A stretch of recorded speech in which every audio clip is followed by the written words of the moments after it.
Até quando a gente não segue tendências, quando a gente segue o nosso gosto e a nossa intuição, será que a gente realmente está livre de influências? E a resposta óbvia é não, é impossível a gente não ser influenciado. A gente vive num contexto e as pessoas ao nosso redor, a nossa família, os nossos amigos, as nossas vivências, tudo influencia no nosso gosto. Mas a discussão ela é bem mais profunda. Você já passou pela seguinte situação? Você estava se arrumando para sair de casa, você colocou suas melhores roupas, estava animado para ser visto e admirado, até o momento que você realmente ia sair de casa e percebeu que não daria para ir daquele jeito porque estava muito calor. E o seu look cheio de camadas e com um casaco de couro, uma bota, era impraticável. Perceba que, mesmo em um clima não favorável para o uso de certas roupas feitas para um clima frio, nós ainda assim, muitas vezes, as usamos. Mas se essas roupas elas não são favoráveis aqui no Brasil, um país majoritariamente tropical, em que local elas são? Ou melhor, de onde elas são? É sobre isso que a gente vai falar hoje, sobre a influência do eurocentrismo no que nós achamos estiloso. Quando os portugueses eles chegaram ao território que hoje a gente chama de Brasil, eles encontraram povos indígenas com práticas, cosmologias e estéticas profundamente diferentes das europeias. O corpo, para os povos originários, era uma extensão da natureza, nu, pintado, ornamentado, não como objeto de vergonha, mas como um veículo de pertencimento, espiritualidade e linguagem. A nudez ela definitivamente não era vista como vulgaridade. Era vida em um estado bruto, era liberdade de existir sem nenhum intermediário. A primeira violência que os europeus, ao chegarem aqui no Brasil, fizeram não foi física, mas foi simbólica. A imposição de roupas europeias às populações indígenas servia a dois principais propósitos, o de disciplinar e o de apagar. Disciplinar o corpo nu, porque ele era considerado selvagem, imoral e inferior pela lógica cristã, e apagar os códigos culturais indígenas para poder substituir eles pelos da metrópole. Nas escolas religiosas, as crianças indígenas elas tinham seus cabelos cortados, os seus enfeites confiscados e os seus corpos cobertos. A roupa ela passou a ser um símbolo de civilidade, mas na prática ela representava uma submissão e a perda de identidade. A nudez ela virou um sinônimo de atraso. E aí, com a chegada de africanos escravizados, a violência estética ela se expandiu mais. As culturas africanas elas traziam os seus próprios códigos visuais, os seus tecidos, os turbantes, os colares, e tudo isso também foi marginalizado sobre o olhar cristão. A mistura forçada dessas três matrizes, indígena, africana e europeia, gerou uma estética que é aqui, até hoje, está sendo construída aqui no Brasil. Ela, na época, era nova, híbrida e constantemente silenciada. Elementos como o turbante, que hoje já é um elemento reapropriado, já foram proibidos, associados à criminalidade e à baixeza. Tecidos de cointência, saias amplas, tranças, pintura corporal, tudo foi sendo empurrado para as margens do bom gosto. O ideal de elegância, de sofisticação e de moda, ele continua eurocentrado. O bege, o liso, o minimalismo, tudo o que apaga o excesso e a identidade é considerado algo mais chique. E essa história, ela ainda molda, como eu disse, o que a gente acha bonito, aceitável e profissional hoje em dia. A moda de hoje, ela carrega esse eco da colonização, não só nas roupas que a gente veste, mas no que a gente tem vergonha de vestir. E esse momento histórico, ele foi o começo da questão aqui no Brasil. Porém, tem outro momento bem crucial da história mundial que molda a nossa visão sobre a moda, e esse momento foi o período dos ídolos americanos. O conceito do American Dream ele não se limita só à prosperidade financeira. Ele carrega nele um ideal de beleza, de juventude e sucesso que transcende fronteiras. Hollywood e a indústria da moda e as grandes marcas de cosmético, elas exportaram esse ideal para todo mundo, vendendo uma versão específica da estética ocidental, que se tornou referência universal de status e atração. A influência do modelo de vida americano na moda brasileira, ela começou a se intensificar a partir ali da Segunda Guerra Mundial e se consolidou durante a Guerra Fria. Nesse período, os Estados Unidos eles passaram a exportar a sua cultura como forma de reforçar a sua hegemonia global. E o Brasil foi um dos países que absorveu essa influência por meio do cinema, da música e da publicidade. O jeans, por exemplo, ele se tornou um símbolo da juventude rebelde nos anos de 1950 e 1960 e foi impulsionado muito pelos ícones, né, Marlon Brando e Elvis Presley. E a partir aí dos anos 1970, com a expansão das marcas da moda norte-americana e a globalização, o Brasil ele começou a adotar cada vez mais tendências vindas dos Estados Unidos, como o streetwear mesmo. E aí, no meio de toda essa máquina de produção de símbolos, surge a Marilyn Monroe, né? Essa Vênus reencarnada na estética do pós-guerra. A Marilyn, ela não foi só uma atriz, ela foi um conceito realmente, um molde que atravessou o tempo e a cultura como um ideal de feminilidade universal, sensual, delicada, vulnerável o suficiente para ser desejada, mas forte o bastante para ser inalcançável. Mas o que quase ninguém diz é que a Marilyn, sim, ela era um arquétipo, inclusive essa ideia hoje em dia ela é bem passada, mas ela também era uma prisão. Ela era um sonho que não tinha espaço para outras mulheres, para mulheres negras, para corpos fora do padrão, para quem ousasse escapar, né, dessa forma. Então, assim, enquanto a Marilyn ela brilhava nas telas, existiam outras pessoas que estavam ali, apagada nos bastidores. E é curioso como a imagem dela foi construída como um padrão global, mas ela própria é profundamente americana e tem traços extremamente específicos. Ela é branca, loira, né, mesmo que tingida, ocidental e extremamente feminina.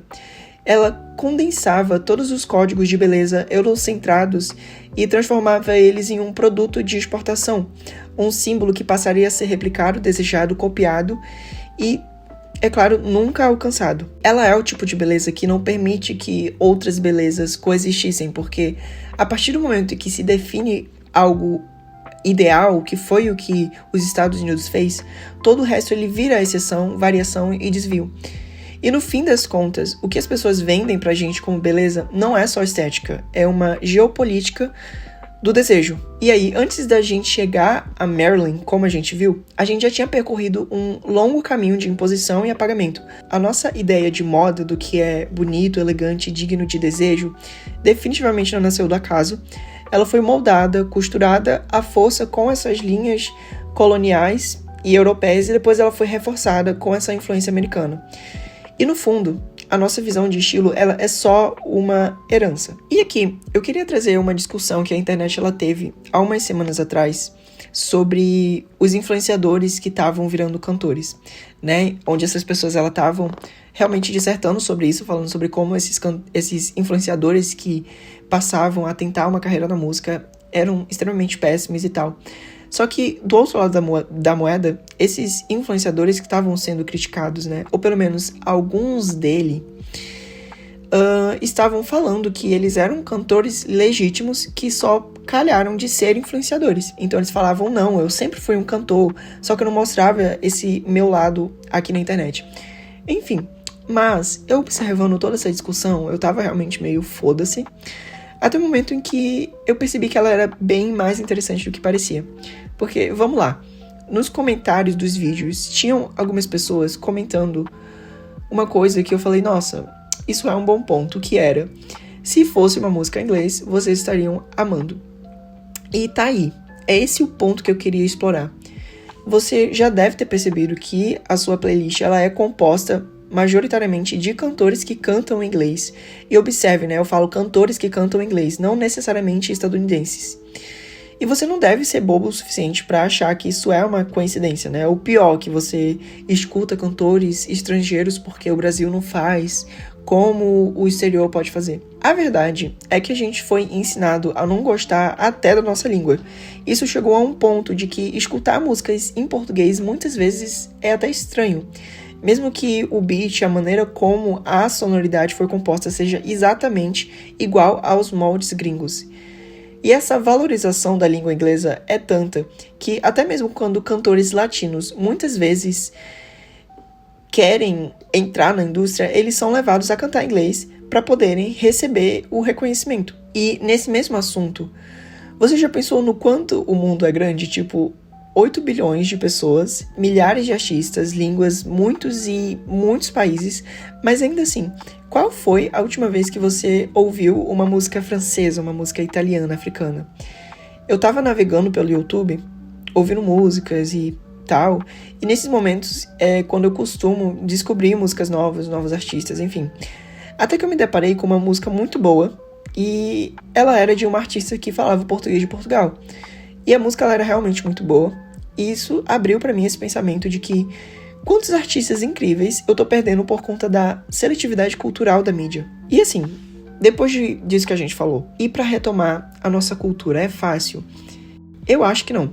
Hoje em dia existem milhares de camadas em você usar algo ligado a uma cultura. Desde criança, eu sempre achei muito lindo ver alguém com um pano na cabeça. E às vezes era minha avó, na maioria das vezes era minha avó na verdade, mas eu também via muitas mulheres na rua e às vezes eu via num clipe, enfim. Mas o pano na cabeça, que pode ser um turbante, um véu, um lenço, um duku, um hijab, ele carrega uma história. Ele carrega muitas histórias, na verdade. Histórias essas que, de algum jeito, me atravessam, mesmo que elas não sejam minhas. E a pergunta que eu me faço com esse pensamento é: quando a gente usa um elemento como esse, a gente está homenageando, apropriando ou apenas repetindo um padrão estético que a indústria da moda filtrou até a gente achar consumível? É possível a gente usar um símbolo cultural sem esvaziar ele? Ou toda tentativa já parte de um lugar desigual? O pano na cabeça, ele é um acessório que virou tendência, styling, mas ele já foi proteção espiritual, identidade religiosa, resistência política. O caso da Gucci com os turbantes Sikh, eu acho que é assim que fala, é um exemplo clássico de apropriação cultural mal conduzida, porque ele envolveu o uso do símbolo religioso profundamente sagrado como um mero acessório de moda. E por uma marca de luxo, né?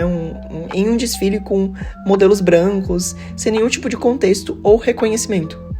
O que aconteceu foi que, na coleção de outono e inverno de 2018, ou seja, bem recente, durante a semana de moda em Milão ou Paris, acho que foi Milão, enfim, a Gucci ela colocou modelos para usar turbantes que imitavam o estilo dastar, que era usado tradicionalmente por homens da fé Sikh. E o problema central foi que nenhum modelo Sikh foi incluído e o acessório ele foi apresentado como uma peça fashion, mas não foi mencionado em momento algum a origem dele, né, religiosa e cultural.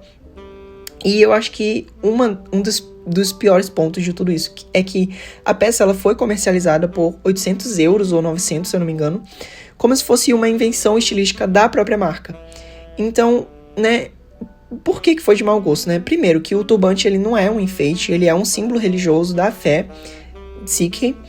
E quando uma marca branca e poderosa usa um símbolo como um adereço cool, né, bonitinho, sem entender o significado, sem dar espaço, né, para as vozes, o que seria o básico para as vozes da cultura do qual eles estão usando a referência, ela transforma um símbolo de resistência em um fetiche estético, ou seja, quem sofre por usar vai continuar sofrendo, mas quem lucra por usar, no caso a marca, vai ser aplaudido. E aí, de novo, né, não teve representatividade, nenhum diálogo com pessoas da cultura, e a comercialização, de novo, foi feita sem nenhum contexto. E o que me levou a pensar essas coisas foi o vazio que eu venho sentindo, que é um vazio de pertencimento, sabe?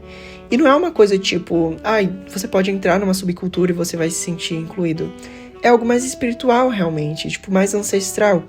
Não é uma vontade de pertencer a um estilo ou de vestir um certo tipo de roupa, mas realmente de reconhecer as minhas origens como forma de ser uma pessoa culturalmente ativa e viva. E é claro que eu não acho que isso se resume à roupa, mas definitivamente é um dos pilares que compõe o todo. E é uma linguagem que eu entendo muito bem, que eu poderia começar. E aí uma questão interessante que eu acho válido a gente trazer é como as causas, hoje em dia, elas são mal exploradas, né? O Black Lives Matter, por exemplo, foi um movimento que teve muita força há uns 3 anos atrás, na pandemia principalmente. Mas e hoje, né? O movimento ele foi, de certa forma, perdendo a força e hoje em dia eu pelo menos não vejo ninguém falando sobre. Mas, assim, o racismo ele acabou? Entendeu? Não. E o mais recente de todos é o Protect the Dolls, né, da causa de pessoas trans, que é uma frase em uma blusa. Só que, assim, não passou nem 3 semanas e as blusas, elas já, assim, saíram de moda, ninguém tá usando essas blusas. Já tá sendo esquecida nas gavetas essas peças. Mas junto com essas peças sendo colocadas na gaveta, a causa também tá sendo engavetada. E eu acho que o exemplo mais claro pra mim é realmente as marcas se aproveitando do mês dos LGBTs para lucrar com essas peças coloridas, mas depois que o mês acaba também esse suporte e a visibilidade da comunidade. Então, quando a moda ela encontra uma causa, a cultura ela vira um produto, uma tendência. E hoje em dia, as tendências elas duram bem pouco. E nessa mesma linha de pensamento, eu gostaria de ler um parágrafo de uma matéria da Vogue, Power Dressing, mapeando a influência da política na moda, que fala exatamente sobre isso. Abre aspas. A difusão da política na performance é, obviamente, um perigo sempre presente quando a moda assume uma causa. Outra é que a própria política se torna moda e, portanto, sujeita ao metabolismo das tendências da moda. E aqui a parte mais interessante, a questão mais interessante. O que acontece quando uma questão se torna ultrapassada? Ela fala disso, né, no livro dela, em que ela antecipa muitas dessas conversas sobre a responsabilidade que estão surgindo agora. Então ela termina, inevitavelmente, é isso que acontece, porque o que a moda quer é novidade e que os movimentos precisam é de tempo. Existe um grupo super intelectual e liberal de pessoas que é adepto da ideia de que todo mundo tem que usar o que quiser e o passado tá no passado. E, à primeira vista, isso parece uma solução muito boa e, por mais fácil, inclusive, que esse caminho seja da gente simplesmente meter o foda-se e todo mundo usa o que quiser, não é correto, porque nós, como seres humanos, a gente atribui significado a tudo. Parte porque nós nos consideramos especiais é pela nossa capacidade de fazer algo ser mais do que se é realmente. Aniversários, religiões, deuses, músicas, comida, nostalgia, tudo ao nosso redor tem um significado pessoal e geral. E usar esse discurso de liberdade, sem regra, só quando o assunto é a cultura de um povo, é muito injusto. E outra questão bem interessante que eu acho é as das pessoas no Brasil que seguem movimentos de contracultura. Enquanto eu pesquisava para fazer esse vídeo, eu encontrei uma matéria que me trouxe uma informação curiosa sobre o movimento punk, que dizia assim: os punks, eles têm como um dos seus símbolos mais fortes os cabelos moicanos, que possuem esse nome pois se referem ao povo indígena dos moicanos, os Mohawks, no original, um dos povos que mais resistiu ao colonizador europeu.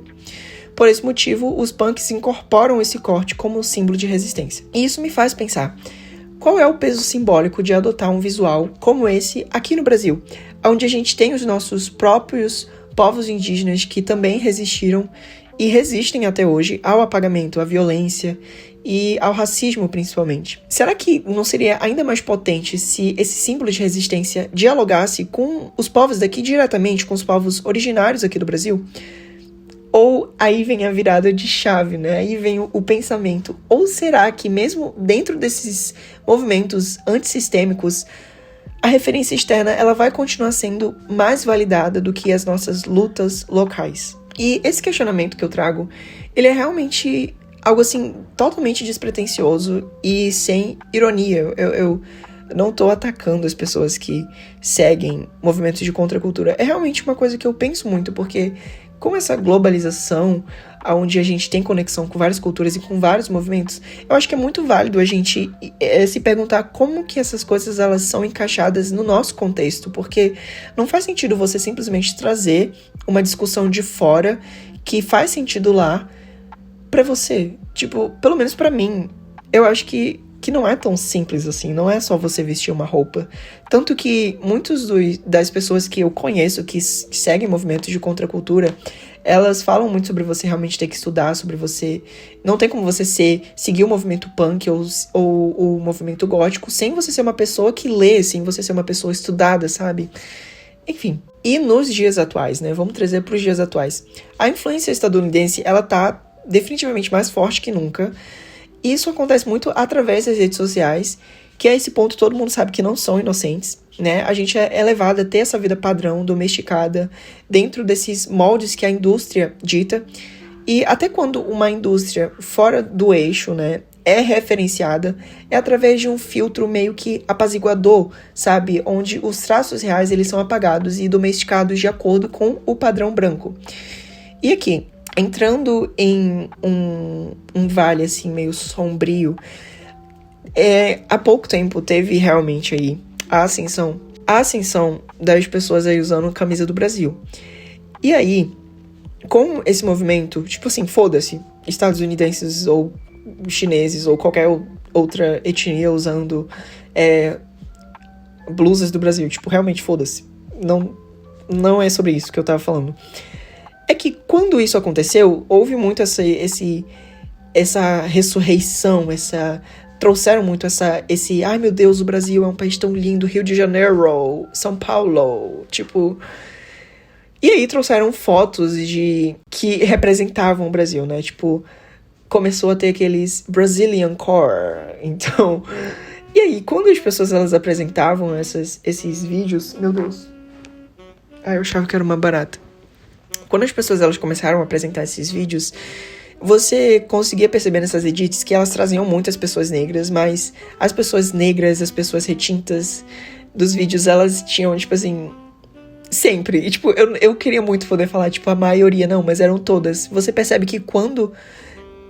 E isso pra qualquer cultura. Quando se traz uma cultura, quando uma cultura se torna mainstream, né, digamos assim, sempre vai ser através desse filtro branco. Então, voltando, todas essas pessoas que foram trazidas como referência do que é o Brasil, o Brazilian Core, essas pessoas negras, elas tinham traços muito brancos, elas tinham nariz fino, elas tinham, né, um rosto fino, olhos puxados, elas tinham o cabelo sempre estava penteado de um jeito. Então, assim, até quando a gente referencia uma cultura, a gente consegue ver muito claramente como sempre vai ser através de um filtro.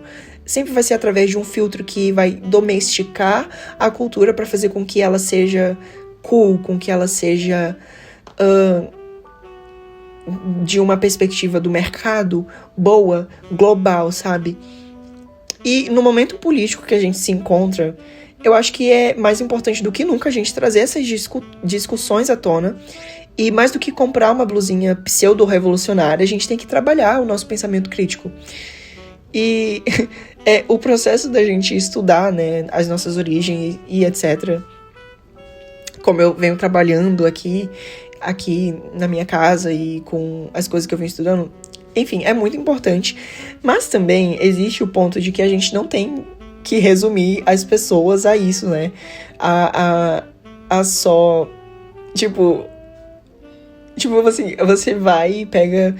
Você tem um amigo indígena e tudo que você sabe conversar com ele é sobre o colonialismo, é sobre a invasão do Brasil, é sobre, sabe?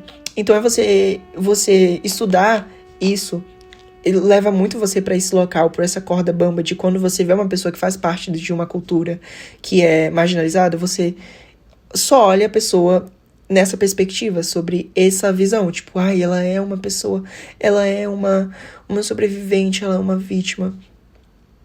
E não que ela não seja, não que os ancestrais das pessoas não tenham sido, porém, sabe, as pessoas elas são muito mais que isso. E isso me faz lembrar de uma cena de Meninas Malvadas, que se eu conseguir, eu vou colocar aqui, que eu acho que ela é um exemplo perfeito do que eu quero dizer com tudo isso. Aí, depois de tudo isso que a gente discutiu, voltando pro primeiro cenário do vídeo, usar um casaco de frio, mesmo sendo desconfortável aqui no Brasil, é, de certa forma, uma negação adormecida do nosso clima quente, tropical. Mas, além da temperatura, a gente tá falando de pele, de bronzeado, de peles mais escuras. E a gente consegue claramente enxergar esse fetiche que a gente tem pela branquitude, através desse ato. Então, assim, será que é realmente só um casaco? Será que é realmente uma coisa tão inocente quanto parece, sabe? E é louco como tudo que a gente faz é influenciado por uma indústria maior que a gente, né? E no fim das contas, talvez o verdadeiro luxo seja realmente não seguir nenhuma tendência, mas também não ser ingênuo de achar que a gente tá acima delas, né? O estilo, ele não é só sobre você se vestir bem, definitivamente, mas principalmente sobre você se vestir com consciência. E não adianta encher o seu armário de statement pieces, de Black Lives Matter, de Protect Dolls, se a maior afirmação que você faz é a repetição de um gosto colonizado, de um filtro branco.